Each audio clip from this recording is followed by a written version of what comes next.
Okay, welcome. This is going to be a two-part video walking you through the process of writing your literary analysis.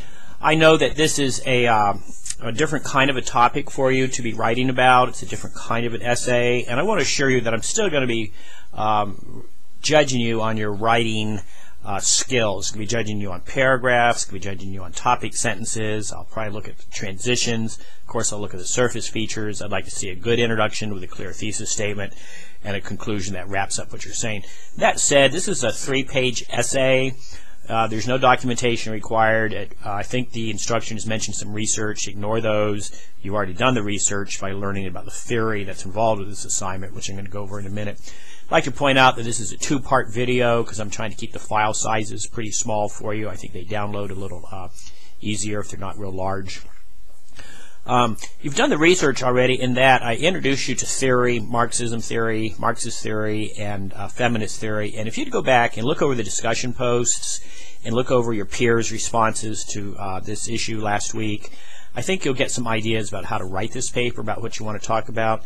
As I said, it's 3 pages long. Basically, that's 9 paragraphs. There's about 3 paragraphs per page generally. That looks nice. It tends to keep you kind of concise with a paragraph. It causes you to stick to one point in that paragraph. So if you have 9 paragraphs and one is the introduction and one is the conclusion, all you really need are 7 points that you want to make about this short story, all right? And what I've suggested, or what I'm asking you to do, is to think about theory, just like you would think about theory if you're in dental school or if you're in graphic designs or if you're studying history or psychology. There's all kinds of theory that builds up your field, all right? And this is very important to understand that there's already a conversation going on about what you're talking about in your field. And that's what theory is. Theory is this conversation that's been going on for centuries in many cases about your field of study, all right? So in this particular case, to summarize again, Marxist theory just simply talks about power, particularly economic power. All right, what are the economic situations of characters, either in real life or in fiction? All right. Feminist theory also talks about power. It talks about gender power, right? And the premise is basically, if you look throughout all of history, men have tended to have all the power. That the society has been kind of set up that way, to have men have all the power. All right. So feminist theory kind of deconstructs that and says, well, is this the way it really should be? Right? And Marxist theory says the same thing in many regards. Should certain elements of society really have this much power over other elements of society? So as you look at barn burning, look at who has the power. Right? Who are the powerful characters in the story, and why do they have this power, or why do they lack power? So that's why I gave you the lecture on the background of the South at this time, and this is why I gave you the lectures on Marxist theory and feminist theory, to give you enough material to think your way through this short story.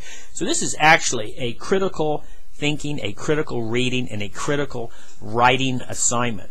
And at IPFW, we value critical thinking because this helps you be a lifelong learner, helps you move through your career, it helps you move from one job to another. It's going to be very necessary. It helps you be a better parent, a better citizen, because you get to think your way through situations.